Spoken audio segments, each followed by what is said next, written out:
ابھی میں انشاءاللہ استاد محترم فضیلت و شیخ مفتی محمد یوسف قصوری صاحب کو دعوت دیتا ہوں کہ وہ مخصوص انداز سے ہمارے دلوں کو منور فرمائیں۔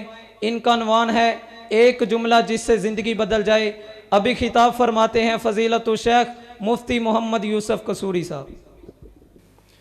اما بعد فاعوذ باللہ السمیع العلیم من الشیطان الرجیم من حمزہ ونفخہ ونفثہ بسم اللہ الرحمن الرحیم قل اوحی الی انہ استمع نفر من الجن فقالوا انا سمعنا قرآنا عجبا یہدی الی الرشد فآمنا به ولن نشرک بربنا احدا۔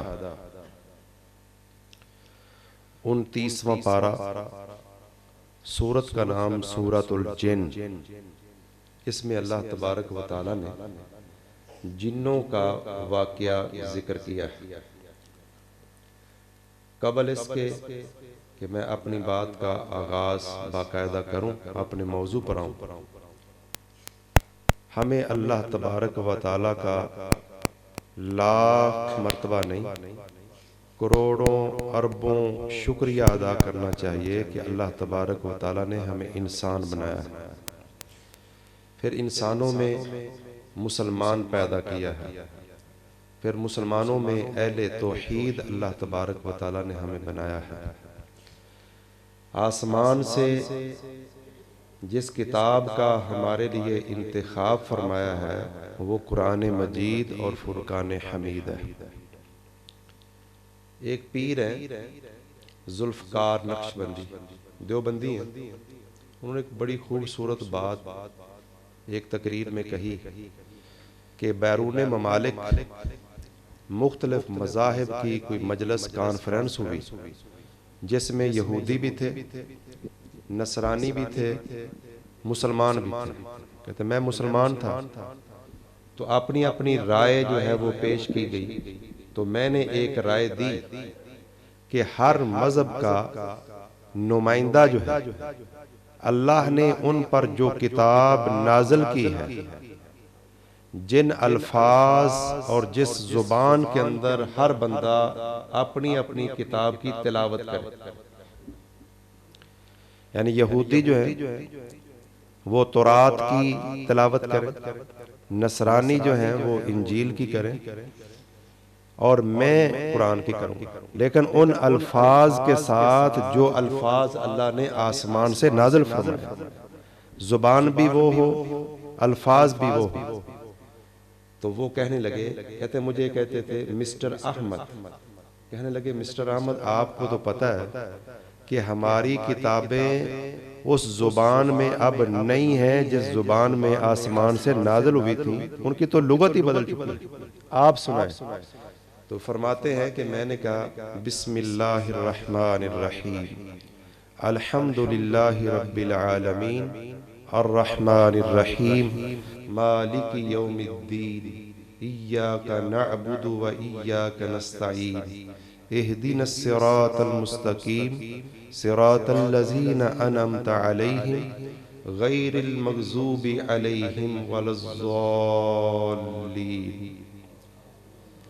آمین۔ کہتے ہیں کہ میں نے سورہ فاتحہ کی تلاوت کی کہ یہ میں نے جو تلاوت کی ہے اسی زبان میں انہی الفاظ کے ساتھ یہ سورہ فاتحہ آسمان سے اتری تھی اور آج بھی اسی طرح موجود ہے۔ یہ قرآن اللہ نے ہمیں عطا فرمایا، یہ کتاب جو من وعن انہی الفاظ اور اسی انداز میں آج بھی موجود ہے۔ علامہ ابی مالکی وہ فرماتے ہیں کہ ہمارے پاس جو اللہ کا قرآن موجود ہے، اس قرآن کی ہر آیت 3 معجزوں پر مشتمل ہے۔ قرآن کی ہر آیت کے اندر 3 معجزے ہیں۔ اندازہ لگائیں کس طرح کہ آپ تورات کو دیکھ لیں، زبان بدل گئی، کتاب بدل گئی، زبور کو دیکھ لیں، زبانوں تک چینج ہو گئیں، الفاظ بدل گئے، انجیل بدل گئی، الفاظ تبدیل ہو گئے، لیکن قرآن مجید کی ہر آیت میں 3 معجزے ہیں کہ ساری انسانیت مل کر قیامت تک زور لگا لے، قرآن کی کسی ایک آیت میں کسی ایک حرف کا اضافہ بھی نہیں کر سکتے، یہ بھی معجزہ ہے، کسی ایک حرف کی کمی بھی نہیں کر سکتے، یہ دوسرا معجزہ ہے، کسی ایک آیت کے مشابہ کوئی آیت اور جملہ بھی نہیں لا سکتے، یہ اس آیت کا تیسرا معجزہ ہے۔ تو ہر آیت میں کتنے معجزے ہوئے؟ 3۔ قرآن مجید کی 6236 آیات ہیں، ہمارے ہاں چلتا ہے 6686، وہ قول ٹھیک نہیں، 6236 آیات ہیں، ہر آیت میں اللہ تبارک و تعالیٰ نے 3 معجزے رکھ دیے ہیں، یہ 18708 معجزات صرف اللہ کے قرآن مجید اور فرقان حمید کے اندر۔ اس لیے رسول اللہ صلی اللہ علیہ وسلم نے فرمایا، صحیح بخاری کتاب فضائل القرآن، توجہ فرمائیں، صحیح بخاری کتاب فضائل القرآن کے اندر اللہ کے نبی صلی اللہ علیہ وسلم کی حدیث موجود ہے۔ نبی کریم صلی اللہ علیہ وسلم نے فرمایا، ہر دور میں اللہ تبارک و تعالیٰ نے اس دور کے نبی کو اس کے مطابق معجزہ عطا فرمایا جسے دیکھ کر بشر اس پر ایمان لے آئے۔ ہاں جو ہٹ حرام لوگ ہوتے ہیں، ہٹ درم، لیکن سمجھ آ جاتی ہے وہ معجزہ دیکھ کر کہ یہ نبی برحق ہے۔ موسیٰ علیہ السلام کو ید بیضا دیا گیا، عصا دیا گیا، مختلف معجزات دیے گئے۔ عیسیٰ علیہ السلام کو اس دور میں طب کا عروج تھا، موسیٰ علیہ السلام کے دور میں جادو کا عروج تھا، عیسیٰ علیہ السلام کے دور میں طب کا عروج تھا۔ اللہ نے یہ معجزہ عطا فرمایا کہ مادر زاد اندھا، ماں کے پیٹ سے جو بچہ نابینا پیدا ہوتا تھا، عیسیٰ علیہ السلام دعا کرتے، آنکھوں پر ہاتھ پھیرتے، اللہ اسے بینا کر دیتا تھا، بینائی دے دیتا تھا۔ بہترین معجزہ عیسیٰ علیہ السلام کو عطا فرمایا گیا۔ اس دور میں، جس دور میں رسول اللہ صلی اللہ علیہ وسلم آئے، فصاحت، بلاغت، شعر و شاعری اپنے عروج پر تھی۔ اللہ تبارک و تعالیٰ نے رسول اللہ صلی اللہ علیہ وسلم کو قرآن جیسا معجزہ عطا فرمایا، جس معجزے کی جس قرآن کی ہر آیت 3 معجزوں پہ مشتمل ہے۔ فرمایا مجھے اللہ تبارک و تعالیٰ نے قرآن کا معجزہ عطا فرمایا، اور میں اللہ پر امید کرتا ہوں کہ میری امت کل قیامت کے دن سارے نبیوں سے زیادہ جنت میں جائے گی۔ کیوں؟ ہر نبی کا معجزہ، عیسیٰ علیہ السلام کا ید بیضا، آج قرآن حدیث میں تذکرہ موجود، لیکن وہ دنیا سے گئے تو یہ معجزہ ختم ہو گیا۔ حضرت عیسیٰ علیہ السلام کا نبینے کی آنکھوں پہ ہاتھ پھیرنے کا معجزہ، اس کی شان عزت قرآن و حدیث میں موجود، لیکن عیسیٰ علیہ السلام گئے تو وہ معجزہ بھی ختم ہو گیا۔ حضرت سلیمان پیغمبر کا تخت ہوا میں اڑتا تھا اور ایک پہر 1 مہینے کی مسافت طے کر لیتا تھا، وہ دنیا سے گئے تو یہ معجزہ بھی ختم ہو گیا۔ رسول اللہ صلی اللہ علیہ وسلم کے کچھ حصی معجزات، آپ دنیا سے گئے، آپ کا تھوک ختم ہو گیا، آپ جو انگلیاں برتن میں ڈالتے تھے وہ معجزہ ختم ہو گیا۔ اس طرح کے حصی معجزات ختم ہوئے، لیکن قرآن کا معجزہ کل قیامت تک باقی رہے گا، اور لوگ اس معجزے کو دیکھ کر، بڑے بڑے تھنک ٹینک اور بڑے بڑے ذہین لوگ اور اسلام کے دشمن جب وہ باریک بینی سے دیکھتے ہیں، آنکھوں سے تعصب کی پٹی اتار دیتے ہیں اور تقلیدی جمود ختم کرتے ہیں، تو وہ خود بخود مسلمان ہو جاتے ہیں۔ قرآن کا معجزہ قیامت تک رہے گا، اور فرمایا مجھے امید ہے ان اکون اکثرہم تابعا یوم القیامہ، کل قیامت کے دن جنت میں سب سے زیادہ میرے پیروکار جائیں گے۔ اور پھر صحیح بخاری میں اللہ کے نبی صلی اللہ علیہ وسلم کی حدیث کے مطابق آدم علیہ السلام سے لے کر عیسیٰ علیہ السلام تک تمام نبیوں کی امتیں ایک طرف اور محمد الرسول اللہ کی امت جو جنت میں جائے گی ایک طرف، وہ سارے آدھے اور نبی کی امت آدھی ہے، بلکہ اللہ نے اس پر بھی فضیلت عطا فرمائی۔ یہ قرآن کا معجزہ ہے، یہ بھی فضیلت عطا فرمائی۔ مسند امام احمد بن حنبل میں حدیث ہے کہ جنت کے اندر جنتیوں کی 120 صفیں ہوں گی، جس میں 80 صفیں صرف امت مصطفیٰ صلی اللہ علیہ وسلم کی ہوں گی۔ گویا کہ جنت میں 2/3 2/3 لوگ صرف نبی کی امت میں سے جائیں گے، سارے نبیوں کی امتوں میں جنتی صرف 1 گنا اور نبی کو ماننے والے 2 گنا۔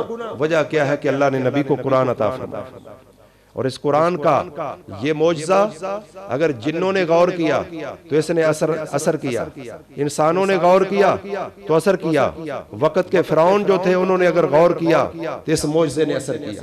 میں نے آپ کے سامنے سورہ الجن اس کا آغاز ذکر کیا ہے۔ اللہ کے نبی صلی اللہ علیہ وسلم توجہ فرمائیں، مکی زندگی ہے، رسول اللہ صلی اللہ علیہ وسلم وادی نخلا ہے، فجر کی جماعت کروا رہے ہیں، اللہ کا قرآن پڑھ رہے ہیں، ادھر جنوں کی جماعت ان کا گزر وہاں سے ہوا۔ جب اللہ کے نبی کی زبان پر قرآن کی تلاوت سنتے ہیں، یہ آنے والے جن یہ صرف جن نہیں تھے، یہ شیاطین تھے۔ ہر جن شیطان نہیں، ہر شیطان جن نہیں۔ بعض جن مسلمان ہیں، جو مسلمان جن ہیں ان کو شیطان نہیں کہا جائے گا، اور جو جن کافر ہیں وہ شیاطین، اور پھر شیطان صرف جنوں میں سے نہیں، من الجنۃ والناس، شیاطین جو ہیں خناس، انسان بھی بعض جو ہیں انہیں شیاطین قرار دیا گیا ہے۔ ہر جن شیطان نہیں، ہر شیطان جن نہیں ہے۔ عموم خصوص من وجہ ہے کہ بعض جن شیطان، بعض مسلمان اور بعض انسان بھی شیطان ہیں۔ حضرات غور فرمائیے، یہ کون سے جن تھے جو شیاطین تھے؟ ان کی ڈیوٹی کیا تھی؟ اللہ کے نبی صلی اللہ علیہ وسلم کی جب بعثت کا ظہور ہو گیا، یہ آسمان دنیا تک اس سے قبل جایا کرتے تھے، کوئی خاص رکاوٹ ان کے لیے نہیں۔ اللہ کے نبی نے فرمایا اس طرح جن ایک دوسرے کے اوپر چلتے چلتے آسمان دنیا تک پہنچ جاتے تھے، اور پھر اللہ کے نبی صلی اللہ علیہ وسلم کی ساری حدیثوں کو جمع کیا جائے اس مسئلے کے اندر خلاصہ یہ ہے کہ رب رحمان جب فرشتوں کو وحی کرتے ہیں، وہ وحی سن کر فرشتوں پہ لرزہ طاری ہو جاتا ہے، سب بے ہوش ہو جاتے ہیں، اور سب سے پہلے حضرت جبریل امین کو ہوش آتا ہے، پھر رب تبارک و تعالی دوبارہ وحی کرتے ہیں، جبریل اس وحی کو یاد کرتے ہیں، پھر آسمان والوں سے گزرتے ہیں، وہ پوچھتے ہیں رب نے کیا فرمایا؟ تو حضرت جبریل فرماتے ہیں اللہ نے حق فرمایا، یہ بات ہوئی ہے۔ چلتے چلتے آسمان دنیا تک جبریل امین پہنچتے ہیں، اور آسمان دنیا کے فرشتے ان سے پوچھتے ہیں رب نے کیا کہا؟ جبریل انہیں بتاتے ہیں، اور ادھر یہ شیاطین آسمان دنیا تک پہنچے ہوئے وہاں پہنچ کر کوئی کلمہ وہاں سے چرا لیتے، اور وہاں سے واپس پلٹ کر کاہن جادوگر ان کے دل و دماغ میں ڈالتے، وہ مستقبل کی پیشین گوئی کرتے کہ ایسا ہو جائے گا، فلاں کی حکومت گر جائے گی، فلاں کو حکومت مل جائے گی۔ بعض اوقات آسمان سے سنی ہوئی وہ بات دنیا میں پوری ہو گئی۔ یہ کاہن، یہ جادوگر، ایک بات وہ جنوں کے ذریعے سنی ہوئی اس کی سچی ہو گئی، 99 پیشین گوئیاں اس کی غلط ہو گئی۔ لوگ غلط نہیں دیکھتے، صرف ایک پیشین گوئی جو پوری ہوئی ہے اس کو دیکھ کر ان لوگوں کو عالم الغیب سمجھ لیتے ہیں۔ حضرات جب اللہ کے نبی کی بعثت کا ظہور ہوا، اللہ نے آسمان پر پہرا سخت کر دیا، لیکن آج بھی اللہ تبارک و تعالیٰ کا قانون یہ ہے کہ بعض دفعہ جب یہ شیاطین اوپر سے کوئی کلمہ سنتے ہیں فرشتوں کی زبان سے، انہیں شہاب ثاقب لگتا ہے، اور وہ اوپر والا شیطان وہ ہلاک ہو ہی جاتا ہے، اس نے مرنا ہی مرنا ہے، اور اگر شہاب ثاقب لگنے سے پہلے نچلے جن کو اس نے بات بتا دی تو بات لیک ہو گئی اور وہ ہلاک ہو گیا، اور بعض اوقات بتانے سے پہلے شعلہ لگا، مارا گیا، بات بھی نہ سن سکے، چرا سکے، جان بھی گنوا دی، ہلاک ہو گئے۔ یہاں میں ایک بات کرنا چاہتا ہوں، یہ کون ہے؟ یہ شیاطین ہیں، یہ جن ہیں، وہ جانوں کا قربانی، جانوں کی ہلاکت قبول کر رہے ہیں۔ اس لیے کہ اوپر سے کوئی بات سنیں گے، کاہنوں کو بتائیں گے، کاہن پشین گوئی کریں گے، مسلمانوں کا ایمان خراب ہوگا۔ میرے نبی نے فرمایا جو کسی عراف اور کاہن کے پاس جاتا ہے، اس سے سوالات کرتا ہے، وہ جواب دیتا ہے، یہ اس کو سچا سمجھتا ہے، عقیدہ رکھتا ہے کہ یہ غیب کی باتیں جانتے ہیں، فرمایا اس بندے نے میرے اوپر لائی ہوئی شریعت کا کفر کر دیا ہے۔ اللہ کے علاوہ کوئی لکی چھپی بات، کوئی غیب کی بات، غیب کے امور کوئی نہیں جانتا۔ اس طرح شیاطین چاہتے ہیں کہ یہ ایک تو عام گناہ ہے جس سے انسان فاسق و فاجر بنتا ہے، اگر شرک کرے گا جنت کے راستے سے ہٹ جائے گا۔ اس گمراہی کے لیے، لوگوں کو شرک پر لگانے کے لیے اتنی محنت، اور پھر جنوں کی ہلاکت اور شیاطین کی ہلاکت، وہ ہلاکت قبول کر کے انسانوں کو گمراہ کرنے کے لیے جانے دے رہے ہیں، اور مسلمان اٹھ کر 5 وقت مسجد میں آ کر پنکھے کے نیچے نماز پڑھنے کے لیے تیار نہیں۔ رمضان کا روزہ مشکل لگتا ہے، حج پیسہ ہونے کے باوجود پیسے کا ضیاع سمجھتا ہے، قربانی کمال ہونے کے باوجود قربانی سے سستی کرتا ہے، اور ادھر شیاطین ہیں کہ وہ لوگوں کو گمراہ کرنے کے لیے، شرک پر لگانے کے لیے جان دے رہے ہیں، ہلاکتیں قبول کر رہے ہیں۔ محترم بزرگوں بھائیوں، جب ان پر پہرا سخت ہوا، انہیں شہاب ثاقب لگے، شروع کے اندر پہلے یہ رکاوٹ اس طرح سخت نہ تھی، واپس آئے، ابلیس کو بتایا، ابلیس کہنے لگا ضرور دنیا میں کوئی بہت بڑا واقعہ رونما ہوا۔ اسے یہ یاد رکھو کہ ابلیس سب سے بڑا شیطان، وہ بھی غیب نہیں جانتا، جن بھی غیب نہیں جانتے۔ ہاں کوئی جن کسی مجلس میں موجود ہو، وہاں سے سن کر جا کر کسی کو بتائے تو یہ الگ بات، لیکن جن ادھر ہو دوسرے علاقے کی خبریں دے، یہ جنوں کو بھی غیب نہیں، فرشتوں کو بھی غیب نہیں، اللہ تبارک و تعالیٰ نے کسی کو غیب نہیں دیا۔ رسول اللہ صلی اللہ علیہ وسلم جب اللہ تعالیٰ نہ بتائے تو دیوار کے پیچھے صحابیات کھڑی، نبی صلی اللہ علیہ وسلم پوچھے کہ کون ہے؟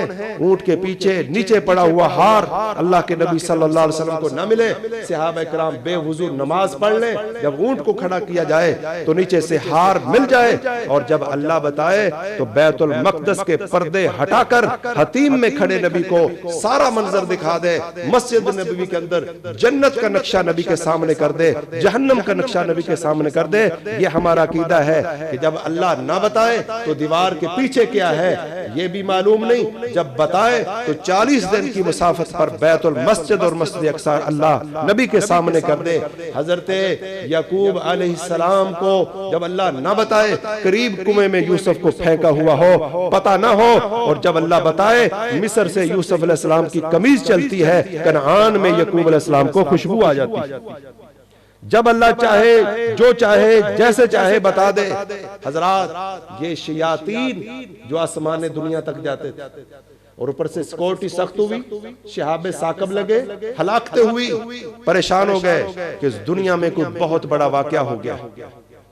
ابلیس نے 4 دانگ عالم دنیا کے اندر ان کو بھیجا کہ جاؤ دیکھ کر آؤ دنیا میں کوئی بہت بڑا ہنگامہ ہو گیا ہے، یا تو دنیا کی ہلاکت کا فیصلہ کر لیا گیا ہے یا ہدایت کا فیصلہ کر لیا گیا ہے، یا تو دنیا تباہ ہونے والی ہے یا کوئی نبی آیا ہے اور دنیا کے ساتھ اللہ نے خیر کا ارادہ کیا۔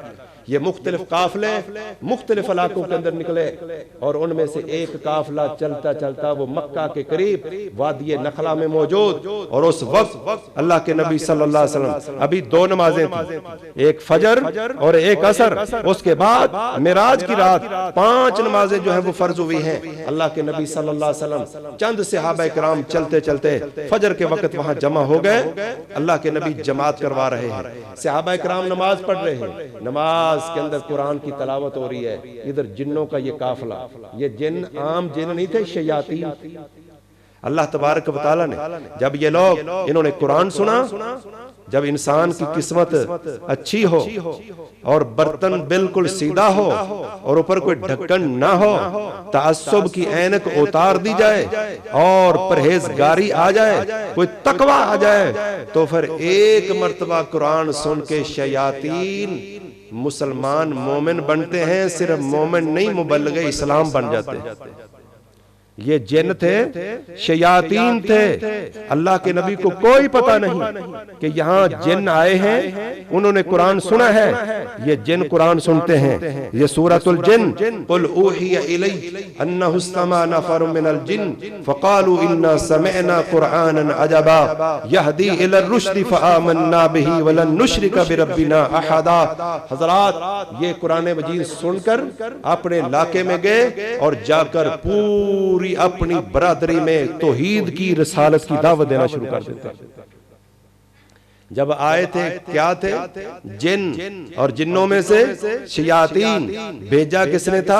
ابلیس نے۔ کیا دیکھو کہ دنیا میں کون سا حادثہ رونما ہوا ہے، زمین والوں کے ساتھ خیر کا ارادہ کیا گیا ہے یا شر کا ارادہ کیا گیا ہے، دنیا تباہ ہونے والی ہے یا کسی نبی کی آمد پر دنیا کے ذریعے اللہ دنیا کو روج دینا چاہتا ہے۔ لیکن یہ آئے شیطانی کے لیے تھے، قرآن سن کر۔ کیونکہ ابھی میں نے ذکر کیا کہ قرآن کی ایک ایک آیت کے اندر تین معجزات ہیں۔ قرآن سن کر یہ شیاطین، یہ جن مسلمان ہوئے، مومن ہوئے، اپنے علاقے میں جا کر توحید کا پیغام پھیلانے لگے اور کہتے ہیں ہم تو سمجھتے تھے کہ شیاطین، آدمی جو ہے بندہ رب پر جھوٹ نہیں بول سکتا، آج پتہ ہوا کہ یہ شیاطین رب پر جھوٹ بولتے ہیں۔ اور قرآن مجید میں کہا کہ یہ کہتے ہیں اللہ کی بیوی ہے، اللہ کی اولاد ہے، یہ اللہ بہت بلند ہے، نہ اس کی کوئی بیوی ہے نہ اس کی کوئی اولاد ہے، اور جا کر لوگوں کو توحید کی دعوت دیتے ہیں۔ اس لیے برتن کیا ہو؟ سیدھا ہو۔ اگر برتن ٹیڑھا کر دیا جائے، رحمت کی بارش صبح سے شام تک برستی رہے، ایک قطرہ اس برتن میں نہیں آئے گا۔ برتن سیدھا کر کے اوپر ڈھکنا دے دیا جائے، صبح سے شام تک بارش کا ایک قطرہ بھی اس کے اندر نہیں آئے گا۔ آج مسلمان پورا قرآن ہم تراویح کے اندر سنتے ہیں، روزانہ درس، ہفتے میں ایک درس، ہفتے میں 2 درس، قرآن بھی سنتے ہیں، حدیث بھی سنتے ہیں، جنت بھی سنتے ہیں، جہنم بھی سنتے ہیں، قبر بھی سنتے ہیں، حشر بھی سنتے ہیں، محشر بھی سنتے ہیں، ایک میل کے فاصلے پر آنے والا سورج بھی سنتے ہیں، زمین سے نکلتا ہوا پسینہ بھی سنتے ہیں، انسان کے کانوں تک پہنچنے والا 70 ہاتھ زمین کی گہرائیوں میں چلے جانے والا پسینہ بھی سنتے ہیں، میدان محشر بھی سنتے ہیں، آدم کا کپ کپانا بھی سنتے ہیں، عیسیٰ علیہ السلام کا ڈرنا بھی سنتے ہیں۔ یہ ساری باتیں سن کے آج مسلمان ٹس سے مس نہیں ہے، جہاں کوئی لگا ہوا ہے وہاں لگا ہوا ہے۔ محترم بھائیوں، بات کیا ہے؟ ہم اپنی روزیوں کو حلال کر لیں، اور جب اللہ کی توفیق ہوتی ہے، انسان کے دل میں کوئی جذبہ ہوتا ہے، برتن دماغ کا سیدھا ہوتا ہے اور اوپر سے خالی ہوتا ہے، تو پھر انداز یہ ہوتا ہے، پھر ایک جملہ تو دور کی بات، کبھی ایک منظر، کبھی ہو سکتا ہے جنازے کو دیا ہوا کندھا انسان کے کام آ جائے، قبر کے اندر مردے کو اتارنا انسان کے کام آ جائے، کبھی قبر سے گزرنا انسان کے کام آ جائے۔ اللہ کے نبی صلی اللہ علیہ وسلم نے فرمایا، صحیح سلسلۃ الحدیث صحیحہ کے اندر 3231 نمبر حدیث ہے، اللہ کے نبی صلی اللہ علیہ وسلم نے فرمایا، مر رجل ممن کان قبلکم بجمجمہ، اللہ کے نبی نے فرمایا، لوگوں پہلی امتوں میں ایک بندہ گزر رہا تھا، کیا دیکھتا ہے؟ یہ دماغ کی ہڈی، یہ کھوپڑی پڑی ہوئی ہے، اور کھوپڑی یعنی ہڈیاں موجود ہیں، گوشت پوست ختم ہو چکا ہے۔ اس نے دماغ میں سوچا، فنظر الیہا، میرے نبی نے کہا یہ بندہ اس ہڈی کو دیکھتا ہے، پھر دماغ میں کچھ سوچتا ہے، پھر سوچ کر کہتا ہے، ثم قال اللہم انت انت وانا انا، اے رب تو ہے، میں ہوں، انت العواد بالمغفرہ وانا العواد بالذنوب، اے اللہ تبارک و تعالی تو بار بار بخشن ہار، میں بار بار گنہگار، فخر للہ ساجدہ۔ میرے نبی نے کہا یہ بندہ کھوپڑی دیکھ کر پھر سوچتا ہے، دماغ میں کوئی سوچ آتی ہے، زمین پہ سر سجدے کے اندر رکھ دیتا ہے، اللہ سے کہتا ہے یا اللہ تو ہے، فقیل لہو ارفع راسک، اللہ تبارک و تعالیٰ فرماتے ہیں میرے بندے سر کو اٹھا دے، انت العواد بالذنوب وانا العواد بالمغفرہ، اے میرے بندے ہاں میں بہت بخشہار ہوں، کیونکہ رب تو وہ رب ہے جو 100 قتل کر دے، 100 قتل کرنے والے قاتل کو بھی اللہ معاف کر دیتا ہے۔ لیکن اس وقت جب دل میں سچی سوچ آ جائے، دل میں سچی توبہ پیدا ہو جائے، تو رب تبارک و تعالیٰ تو 100 بندے کے قاتل کو بھی قتل معاف کر دیتا ہے۔ جب دل میں ڈر پیدا ہو جائے کسی منظر کا، کسی کلمے کا، کسی مقام کا، کہتا ہے یا اللہ انت وانا انت العواد بالمغفرہ وانا العواد بالذنوب، یا اللہ تو گناہوں کو معاف کرنے والا ہے، تیری بخشش کا کوئی کنارہ نہیں ہے اور میرے گناہ بے شمار ہیں۔ اللہ تبارک و تعالیٰ فرماتے ہیں ارفع راسک انت العواد بالذنوب وانا العواد بالمغفرہ، ہاں میرے بندے ایسے ہی ہے، میں معاف کرنے والا بخشنے والا ہوں۔ اپنے سر کو اٹھائیے، سر اٹھاتا ہے فغفر لہ، اللہ تبارک و تعالیٰ نے اس بندے کو معاف کر دیا۔ اس نے کوئی تقریر نہیں سنی، کوئی قرآن کا ترجمہ نہیں پڑھا، کوئی اس نے پورے رمضان کی تراویح نہیں پڑھی، قرآن مجید کا دور نہیں کیا، صرف ایک کھوپڑی اس نے دیکھی ہے، دماغ میں آیا ہوگا کہ کبھی یہ انسان بھی اپنے آپ کو بڑا سمجھتا ہوگا۔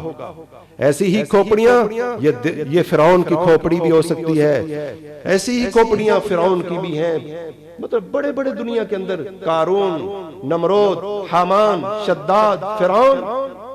وہ قارون اگر کوئی دولت کے اکڑ میں ہے تو وہ دیکھے قارون کا انجام کیا ہوا تھا، اتنا مال، وَآتَيْنَاهُ مِنَ الْكُنُوزِ مَا إِنَّ مَفَاتِحَهُ لَتَنُوءُ بِالْعُصْبَةِ أُولِي الْقُوَّةِ، رب کا قرآن کہتا ہے ہم نے اسے اس قدر خزانے عطا فرمائے تھے کہ طاقتور نوجوانوں کی جماعت، اس کے خزانوں کے دروازوں، گیٹوں کی چابیاں، ان کی گٹھڑیاں، طاقتور نوجوانوں کی جماعت جب ان چابیوں کو اٹھایا کرتی تھی تو جھک کر زمین پہ چلا کرتی تھی، جن کی چابیاں اتنی وزنی ہوں، اور بعض مفسرین نے لکھا اگر ان چابیوں کو لادا جائے 60 کھچروں پر وہ چابیاں پوری آتی تھیں۔ یہ چابیاں ہیں، پھر آگے دروازے، پھر بڑے بڑے گودام، اس کا مال انبار۔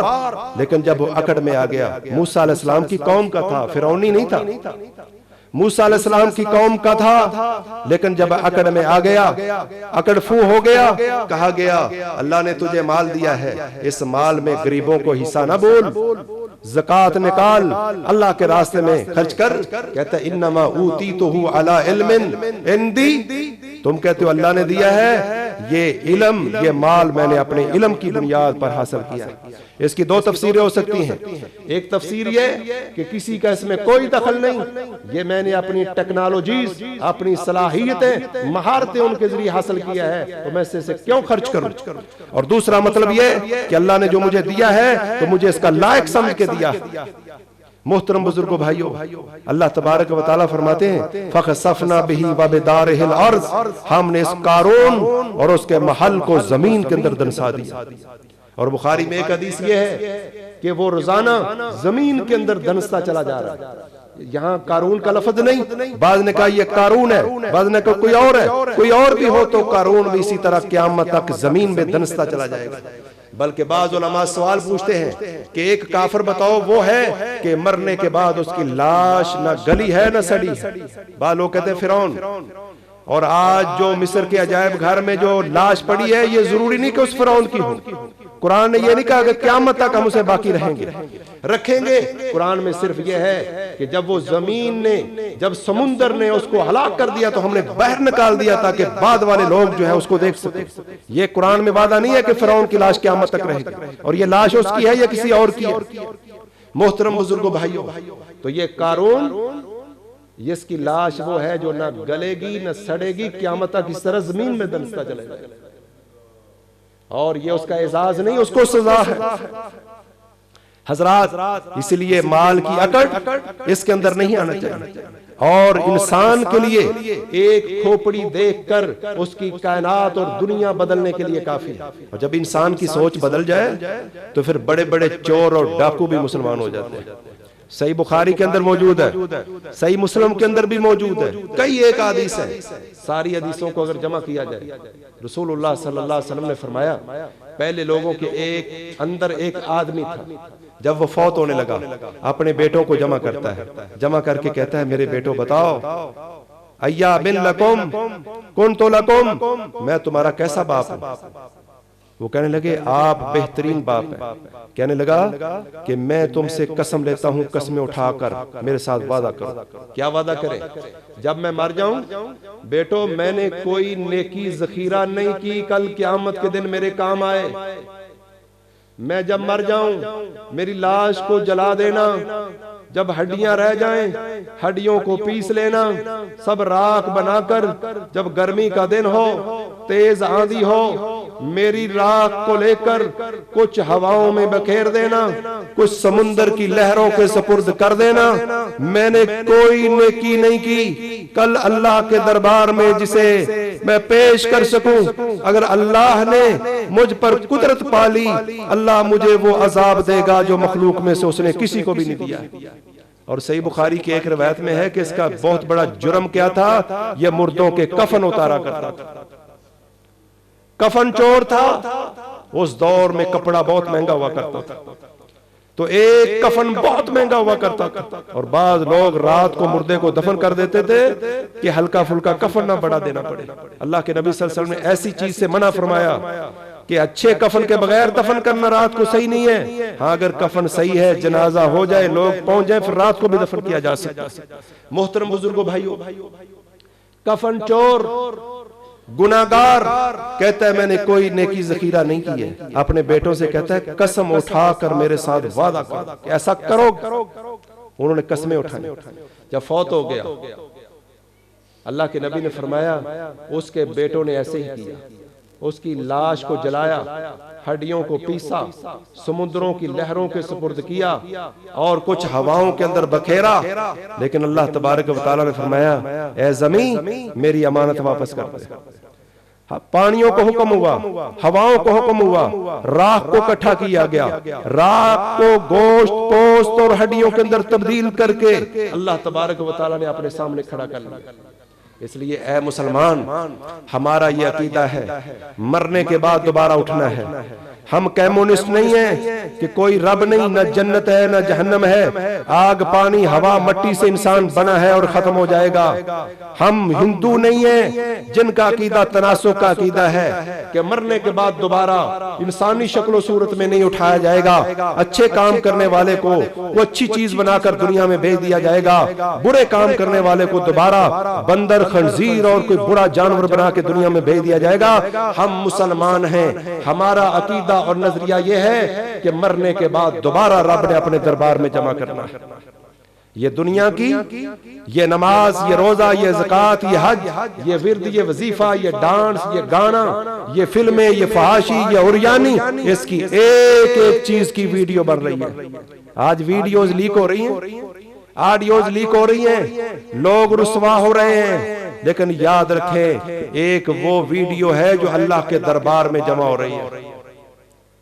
مت کسی وقت ہم غافل ہوں کہ شاید ہمیں کوئی نہیں دے رہا، ہر لمحے ہمیں رب دیکھتا ہے، ہر لمحے ہماری ویڈیو بن رہی ہے، ہر لمحے جو ہے۔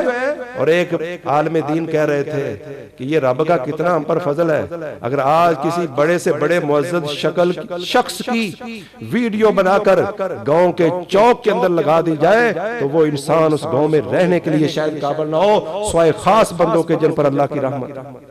اور اگر گناہ کی بو ہوتی تو شاید کوئی کسی دوسرے کے پاس نہ بیٹھتا، سوائے خاص لوگوں کے جن پر اللہ کی رحمت ہے۔ تو ہمیں اللہ کا شکر ادا کرنا چاہیے۔ بحیثیت انسان اللہ تبارک و تعالیٰ نے ہمارے اندر دل رکھا ہے، جذبہ رکھا ہے، روح رکھی ہے۔ اگر بحیثیت انسان جذبات میں بہ کر حسن میں بہ جائیں، مال میں بہ جائیں، سٹیٹس میں بہ جائیں، دنیا کی رنگینیوں میں بہ جائیں، فوراً اللہ سے ڈر جائیں اور معافی مانگ لیں، اللہ معاف فرما دے۔ لیکن توبہ کی امید پر گناہ کرتے چلا جانا یہ بہت بڑی بدبختی ہے کہ توبہ کر لیں. نہ جانے اٹھتا ہوا قدم ہم زمین پہ رکھ سکیں یا نہ رکھ سکیں, شاید نکلنے والا سانس پورا نہ لے سکے اور نیچے لے جانے والا سانس پورا اس کو ہم اندر نہ لے جا سکے کہ ہماری موت جو. ابو بکر صدیق رضی اللہ تعالیٰ عنہ, حضرت بلال رضی اللہ تعالیٰ عنہ, نبی کریم صلی اللہ علیہ وسلم ہجرت کر کے, صحابہ کرام ہجرت کر کے مدینہ پہنچے. مدینے کی آب و ہوا خراب ہے, بلال بھی بیمار, حضرت ابو بکر صدیق بھی بیمار ہیں. سیدہ عائشہ فرماتی ہیں میں اپنے بابا کی بیمار پرسی کرنے کے لیے گئی, میں نے دیکھا کہ ابو بکر صدیق رضی اللہ تعالیٰ عنہ, ابو بکر صدیق رضی اللہ تعالیٰ عنہ جب انہیں بخار چڑھتا تو وہ کہتے کل امرئ مصبح فی اہلہ والموت ادنی من شراک نعلہ, کہ لوگوں یہ ابو بکر صدیق شعر پڑھ رہے ہیں. کیا کہتے ہیں کہ انسان صبح کرتا ہے اسے اہلاً سہلاً مرحبا کہا جا رہا ہے, لوگ پروٹوکول دے رہے ہیں, عزت احترام ہو رہا ہے. انسان کو اس بات کا علم نہیں کہ ہمارے پاؤں کا تسمہ, جوتے کا تسمہ اتنا ہمارے قریب نہیں ہے جتنی موت ہمارے قریب ہے. یہ ابو بکر صدیق شعر پڑھتے ہیں. حضرت بلال وہ بھی شعر پڑھتے ہیں کہ کوئی کبھی ایسا وقت آئے گا کہ ہم مکہ واپس جائیں گے, مکہ کا مجنہ مجاز والمجاز وہ وہاں کے چشمے ہم دوبارہ دیکھ سکیں گے, وہاں کی گھاس دیکھنے کو نصیب ہوگی, شامہ اور طفیل پہاڑیاں کہ ہمیں دوبارہ دیکھنے کو نصیب ہوں گی. سیدہ عائشہ فرماتی ہیں میں نے اللہ کے نبی صلی اللہ علیہ وسلم کے سامنے یہ باتیں ذکر کی کہ سخت بیماری ہے, حضرت بلال بھی اداس, ابو بکر صدیق بھی اداس, پریشان بھی ہیں, بیمار بھی ہیں. میرے نبی نے دعا کی اے اللہ مدینے کے اندر جو وبا ہے اس کو جوفہ کے اندر منتقل کر دے, وہاں یہودی آباد تھے, اور مدینے کی آب و ہوا کو درست کر دے.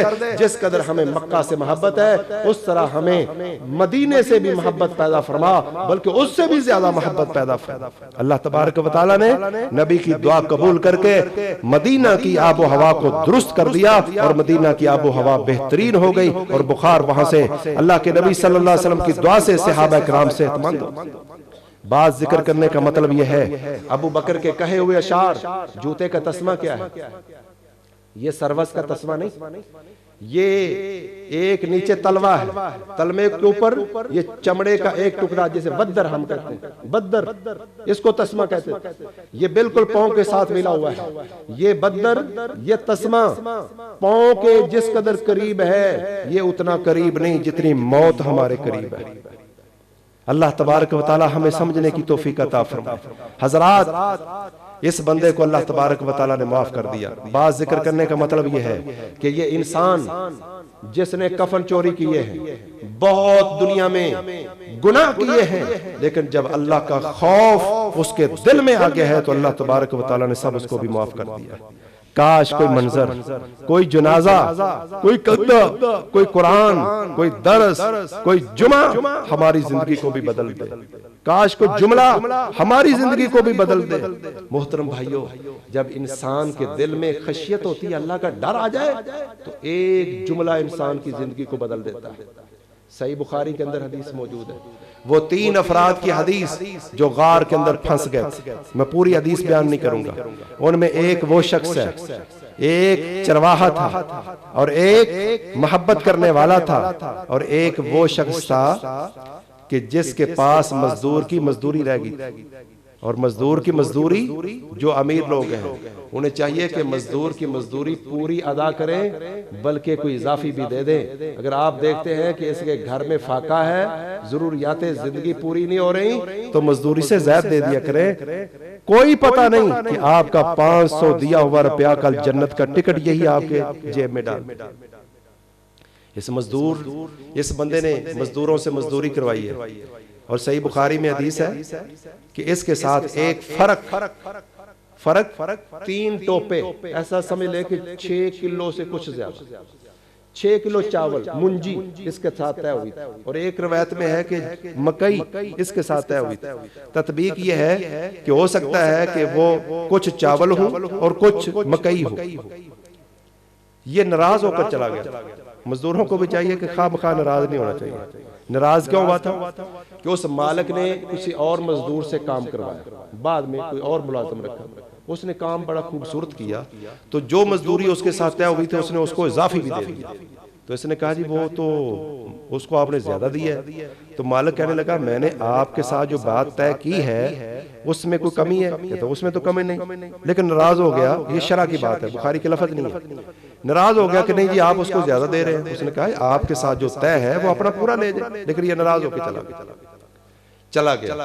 وقت ہائے مدت ہائے دراز گزر گئی, اس کو ضرورت پڑ گئی. پھر واپس آ گیا کہ میرا وہ قرض جو ہے آپ کے اوپر مزدوری رہتی ہے, یہ 3 ٹوپے چاول منجی. اس کا مطلب اس حدیث کی شرح میں یہ بات ہے کہ ہو سکتا ہے اس نے اس کی پنیری بو دی ہو, چاول کی پنیری سے آگے اس کے نام پر اس نے آگے چاولوں کا کاروبار شروع کر دیا. اور اللہ نے اتنی برکت کی کہ اس مال سے اس بندے نے اونٹ بھی خریدے, گائے بھی خریدی, گائیوں کی ریوڑ بھی خریدے اور بھیڑ بکریاں بھی خریدی. یہ صحیح بخاری کا الفاظ ہے, کئی جگہ پر یہ حدیث آئی ہے کہ ان چاولوں سے بڑھتا معاملہ کہاں پہنچا کہ ریوڑ اونٹ بھی ہیں, بکریاں بھی ہیں, گائیاں بھی ہیں, اور حتیٰ کہ کوئی غلام بھی خرید لیا ہے کہ ان کو چرانے کے لیے. اور ذہن میں اس بندے کے لیے کہ یہ سب مال اس کا ہی ہے. وہ مدت ہائے دراز کے بعد آیا, کہتا اللہ سے ڈر اور میرا حق دے. اس نے کہا یہ بکریاں, یہ اونٹ اور یہ گائیاں, یہ سارے لفظ بخاری میں, یہ سب آپ کی ہیں, یہ غلام چروایا بھی آپ کا. کہنے لگا مجھ سے مذاق نہ کرو, مجھے وہ میرا مال دے دو, یہ 3 ٹوپے دے دو, 6 کلو جو منجی ہے وہ دے دو بس. اس نے کہا میں مذاق نہیں کر رہا, یہ سب کچھ حقیقت میں آپ کا ہے. یہ غار میں پھنسے ہوئے 3 بندے تھے, اور اس سے امام بخاری رحمۃ اللہ علیہ نے باب باندھا ہے اس حدیث کے اوپر کہ جو بندہ ماں باپ کی خدمت کرتا ہے اللہ اسے مستجاب الدعوات بنا دیتا ہے. جو بندہ ماں باپ کی خدمت کرتا ہے اللہ اسے مستجاب الدعوات بنا دیتا ہے. آپ ذرا تصور کریں, جب یہ لوگ غار میں پھنسے ہوئے تھے 3 بندے, سکول کی کتابوں میں یہ کہانی چلتی ہے, صحیح بخاری کی ہے, کوئی عام کہانی نہیں ہے, اللہ کے نبی کا فرمان ہے, صحیح بخاری کے اندر موجود ہے. غار کے اندر بہت بڑی چٹان آ کر آگے گری ہے, تینوں نے زور لگایا تھا, نہیں لگا سکے. اور اس دور میں کوئی انٹرنیٹ نہیں تھا, کوئی موبائل نہیں تھا, وہاں کوئی لوگوں کی گزرگاہ نہیں تھی, ایک عام جگہ پر تھے. اگر اللہ تبارک و تعالیٰ ان کی مدد نہ کرتا تو یہ بھوک اور پیاس کے ساتھ کیسے نڈھال ہوتے, کیسے بلکتے, کیسے جان دیتے, اور وہی غار ان کی کیسے قبر بنتی. لیکن اللہ نے ان کی نیکیوں کو وہاں قبول فرمایا. انسان کی ہوئی نیکی اس کی مشکلات کے اندر اس کے کام آتی ہے. وَمَن يَتَّقِ اللَّهَ يَجْعَل لَّهُ مَخْرَجًا, جو اللہ سے ڈرتا ہے, تقوی اختیار کرتا ہے, اللہ ہر تنگی سے نکلنے کے راستے اس کے لیے بے شمار کھول دیتا ہے. اس نے کہا تھوڑا سا غار کا وہ چٹان سرک جاتی. دوسرا بندہ, بھائیو آج سکول میں تعلیم ہے, مدارس میں تعلیم ہے, مسجد میں تعلیم ہے, لیکن کتنے بچے اپنے ماں باپ کے گستاخ.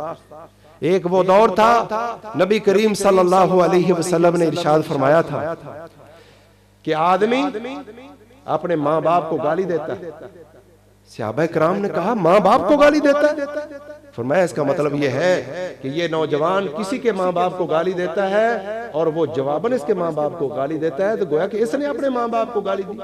مطلب کیا, اس دور میں اتنا ادب آداب تھے کہ لوگ اپنے ماں باپ کو گالی نہیں دیتے تھے. فرمایا کسی کے ماں باپ کو بھی گالی نہ دیں, جواباً وہ آپ کے ماں باپ کو گالی دیں گے تو گویا کہ خود آپ اپنے ماں باپ کو گالی دے رہے ہیں. لیکن آج گالی گلوچ تو کم بات ہے. اولاد, یہ پچھلے دنوں میں ویڈیو وائرل ہوئی, آپ نے دیکھی ہوگی کہ بیٹوں نے باپ کے پاؤں میں زنجیر سنگل مار کر تالا لگا کر رکھا ہوا ہے, اور کئی مہینوں سے پیشاب پخانہ باپ کا اس کمرے کے اندر نکل رہا ہے. اور جب وہ اینکر اس کمرے کے اندر گئے ہیں شکایت پر, اور ایسا محسوس ہو رہا تھا کہ بدبو آ رہی تھا, تاکہ موبائل سے مجھے ایسے محسوس ہو رہا تھا بدبو آ رہی ہے. یعنی یہ ایک ذہن میں تصور. اور بزرگ داڑھی ہے اور بیٹے جوان ہیں, پوچھنے پر کہتے ہیں کہ وہ کام پہ گیا ہو. اندازہ کریں آج ہمارا معاشرہ, آج سکول بھی ہیں, کالجز بھی ہیں, یونیورسٹیز بھی ہیں, مسجد بھی ہے, جمعہ بھی ہے, خطبہ بھی ہے. اس دور کے اندر بکریوں کا چرواہا, بکریاں چراتے چراتے دور چلا گیا. ماں باپ کا خیال کریں, ماں باپ بچوں کا خیال کریں. نہ بچوں پہ ظلم نہ ماں باپ پہ ظلم. بعض ماں باپ بھی ایسے ہوتے ہیں, ابھی آج کل مجھ سے لوگ فتویٰ پوچھتے ہیں, مسائل فتویٰ لکھواتے ہیں کہ ماں نے مجھے اتنا تنگ کیا کہ بیوی کو طلاق دو طلاق دو طلاق دو. تو میں نہیں دینا چاہتا تھا, لیکن میں نے کہا طلاق ہوگی ہے کہ نہیں, میں نے کہا ہوگی.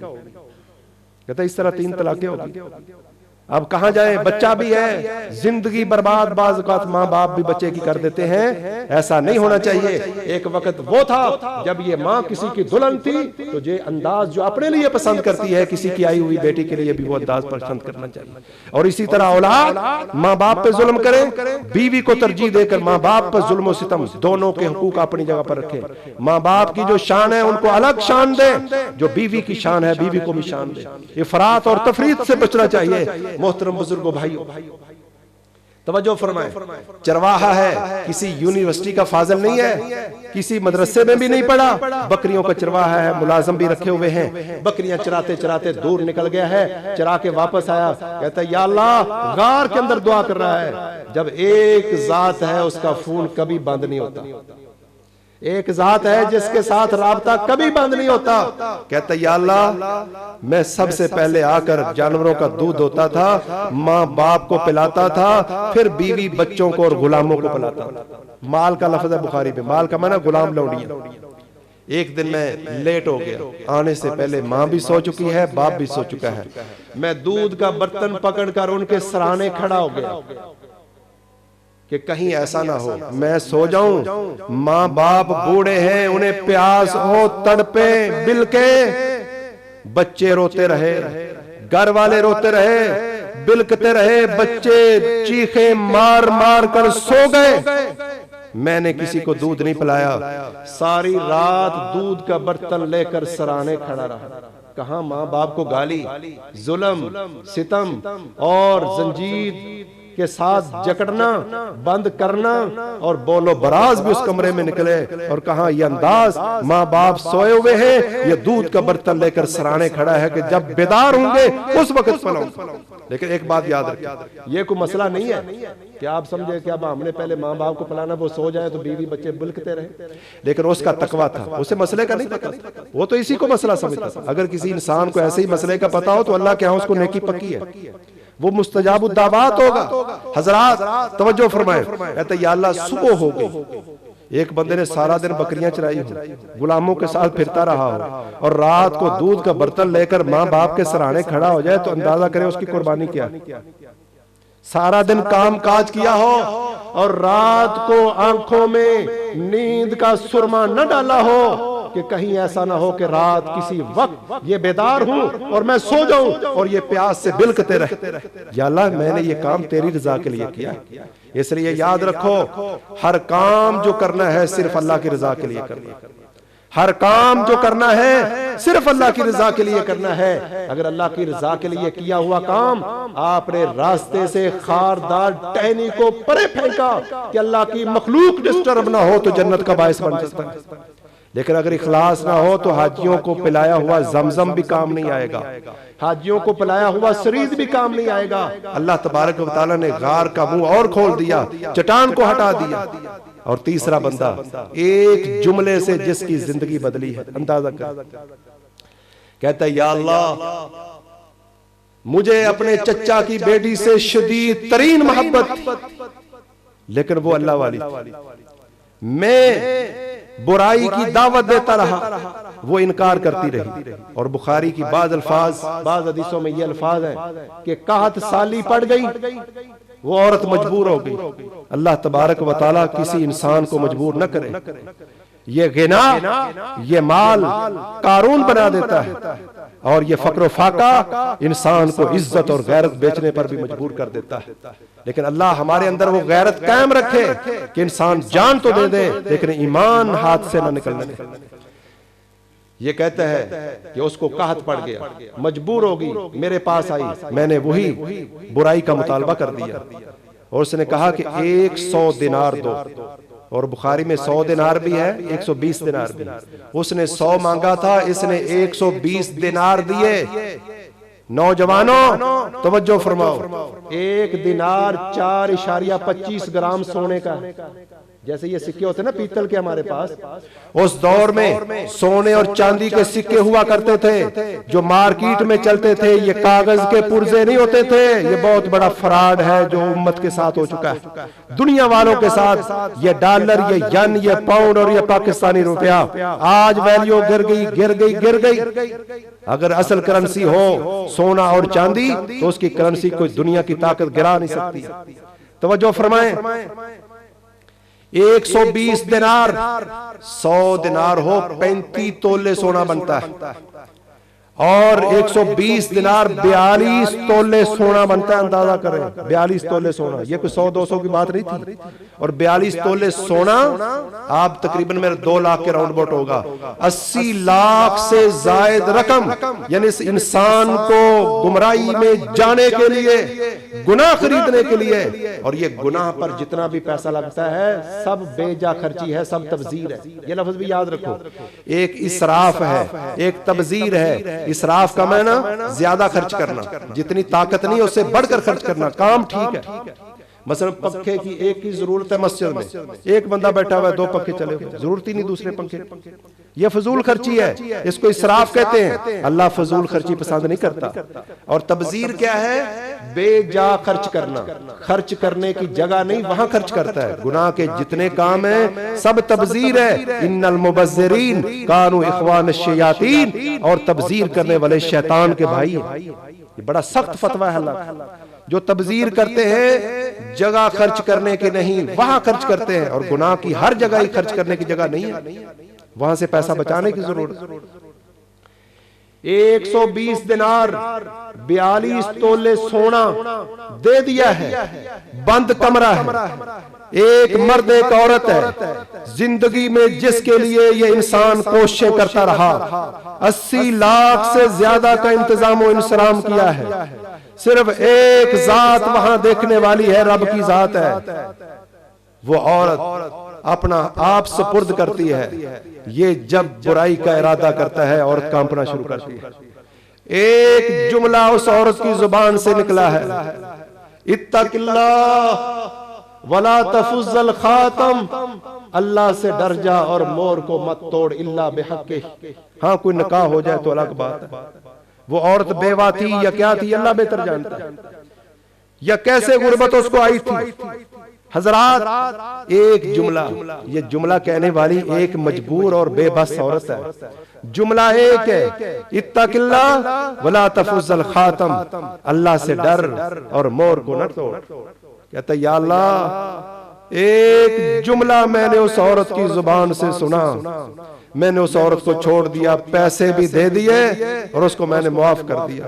یا اللہ میں سب کام میں نے تیری رضا کے لیے کیا ہے۔ اللہ تبارک و تعالیٰ نے غار کے منہ سے اس چٹان کو ہٹا کر ان کے لیے نکلنے کا راستہ بنا دیا۔ وَمَن يَتَّقِ اللَّهَ يَجْعَل لَّهُ مَخْرَجًا، جو اللہ سے ڈرتا ہے اللہ اس کے لیے ہر تنگی سے نکلنے کے راستے فراہم کر دیتا ہے۔ ایک جملے نے اس انسان کی زندگی کو بدل کے رکھ دیا۔ محترم بزرگوں بھائیوں، اور ایک کھوپڑی نے اس انسان کی زندگی کو بدل کے رکھ دیا ہے۔ کاش کوئی ایک جملہ ایسا ہمارے کان میں بھی پڑ جائے، کاش کوئی ایک جمعہ، کوئی ایک آیت ہمارے کان میں بھی پڑ جائے، کاش کوئی جنازہ کو دیا ہوا کندھا وہ ہماری آخرت کو سنوار دے۔ اللہ تبارک و تعالیٰ سے دعا ہے کہ اللہ تبارک و تعالیٰ ہمیں ایک ایک قرآن کا ایک ایک لفظ ہمارے دل و دماغ پر اثر کرے، اور ہم یہ مسجد، اگر ہم لوگ اللہ کا ڈر پیدا ہو جائے تو یہ مسجد 4 گنا اور بنائیں تو پھر بھی بھر جائے گی، اور جو بڑی مسجد ہے وہ بھی 4 گنا اور ہو جائے تو پھر بھی وہاں تل رکھنے کو جگہ نہیں ہوگی۔ پٹھانوں کے علاقوں میں نے دیکھا ہے، وہاں 3-3 ہزار بندے کی مسجدیں ہوتی ہیں اور وہ بھری ہوئی ہوتی ہیں۔ محترم بزرگوں بھائیوں، اللہ تبارک و تعالی ہمیں نمازی بنا دے، زکوٰۃ دینے والا بنا دے، قرآن سمجھنے والا بنا دے، اور ماں باپ کا ادب کرنے والا بنا دے، اولاد کے حقوق ادا کرنے والا بنا دے، رمضان کا روزہ دار ہمیں بنا دے، دل کے اندر تقویٰ اور للہیت اور پرہیزگاری ہمارے دل و دماغ میں پیدا فرما دے۔ اللہ ہمیں شیطان کی شرارتوں سے محفوظ فرما کے جنت کے راستے پہ چلائے۔ ہمارا چہرہ رسول اللہ صلی اللہ علیہ علیہ وسلم کی سنت کے مطابق پوری داڑھی سے سجا ہوا ہو، ہماری شلوار ٹخنوں سے اونچی ہو، ہماری آنکھیں حیا کی وجہ سے نیچے جھکی ہوئی ہوں، قل للمومنین یغضوا من ابصارہم، یہ عورتوں کو تاڑ نہ رہا ہو، نظر نیچے کر کے یہ اللہ کو راضی کر رہا ہو۔ ایک لطف نظر اٹھانے میں ہے، ایک لطف نظر جھکانے میں ہے، جو لطف نظر جھکانے میں ہے وہ لطف نظر اٹھانے میں نہیں ہے، لیکن یہ لطف، یہ مزہ نظر جھکانے کا، نماز پڑھنے کا، روزہ رکھنے کا، یہ اس کو آتا ہے جس کے اندر ایمان ہو، جس کے پیٹ میں حرام کا لقمہ جائے، جو پرہیزگار ہو، جس کو یہ ڈر ہو کہ مرنے کے بعد دوبارہ ہمیں اٹھایا جائے گا اور پھر اللہ کے سامنے پیش کیا جائے گا۔ ایک ایک شخص کی ویڈیو تیار ہو چکی ہے، پھر ایک ایک شخص کا حساب ہوگا۔ قیامت کا ایک دن 50,000 سال کا ہوگا، 25,000 سال کے اندر یہ مخلوقات کا حساب مکمل ہوگا۔ یہ قیامت کا دن وہ دن ہوگا جب حضرت آدم علیہ السلام بھی کپ کپا رہے ہوں۔ کیا ہوا تھا؟ پوری زندگی میں ایک خطا ہوئی ہے، لغزش، درخت کا پھل کھایا، اللہ نے روکا تھا، کھا لیا اور جان کے نہیں کھایا۔ فناسیہ ولم نجد لہ عزما، سنیں ذرا غور فرمائیں، فناسیہ آدم علیہ السلام بھول گئے تھے، ولم نجد لہ عزما، برائی کے اوپر ہم نے ان کا کوئی عزم نہیں دیکھا تھا، بھول کر کھایا تھا، بھول کر کھایا ہوا پھل۔ اور پھر اللہ نے دعا بھی سکھائی، وہ دعا سیکھ کر پھر معافی بھی مانگی، معافی مانگنے کے بعد معافی مل بھی گئی ہے، لیکن قیامت کے دن وہ کپ کپا رہے ہیں، نفسی نفسی نفسی، میرا نفس اس بات کا مستحق ہے، تم مجھے کہتے ہو کہ اللہ کے دربار میں سفارش کرو۔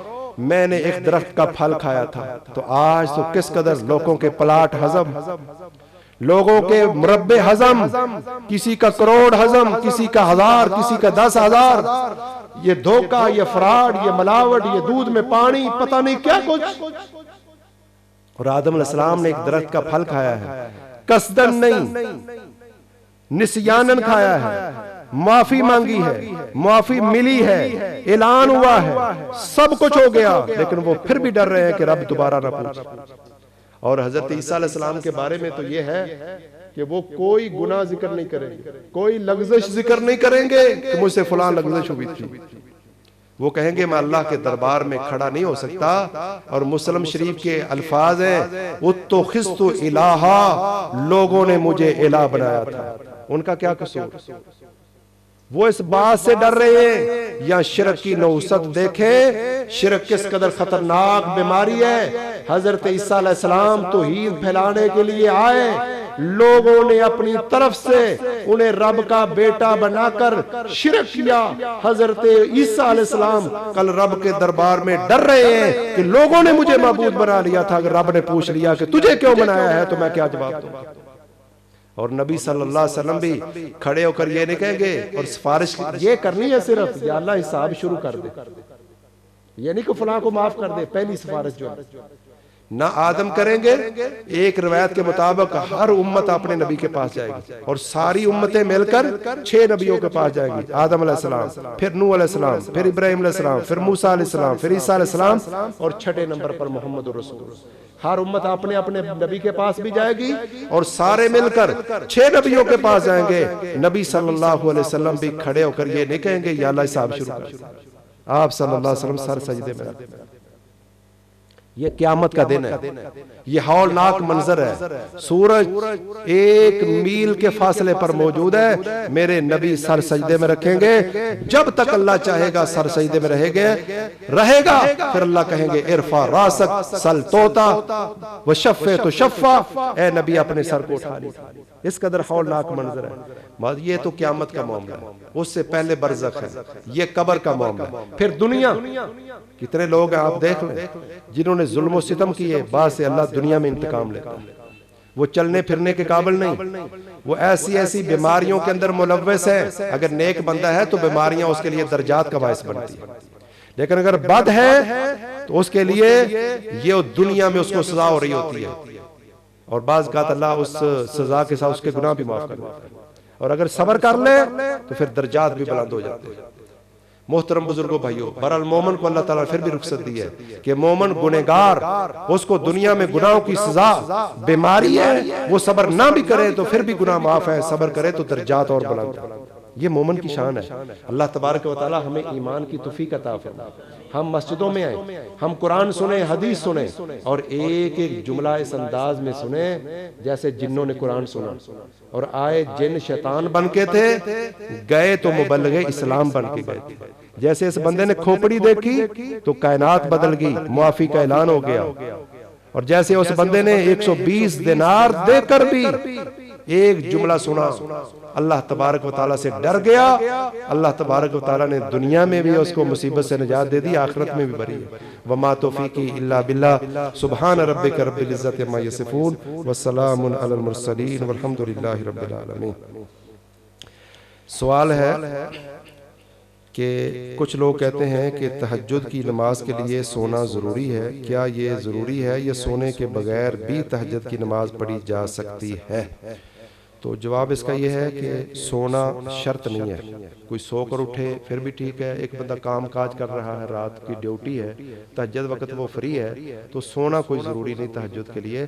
تہجد کا معنی نیند چھوڑنا، خواہ وہ پہلے نیند میں تھا اور نیند چھوڑ کر کھڑا ہو جائے، یا وہ ویسے ہی نیند چھوڑ رہا ہے، پہلے ہی بیدار ہے۔ تہجد کے لیے سونے کی کوئی شرط قرآن و سنت نے نہیں لگائی۔ اگر وہ سویا ہے اٹھ گیا پھر بھی ٹھیک، اگر وہ پہلے بیدار ہے، رات کی نائٹ ڈیوٹی ہے یا ساری رات جاگتا رہا ہے اور تہجد پڑھتا ہے، دونوں صورتوں میں ٹھیک ہے۔ جزاکم اللہ خیرہ۔ سبحان ربک رب العزت عما یصفون، والسلام علی المرسلین، والحمد للہ۔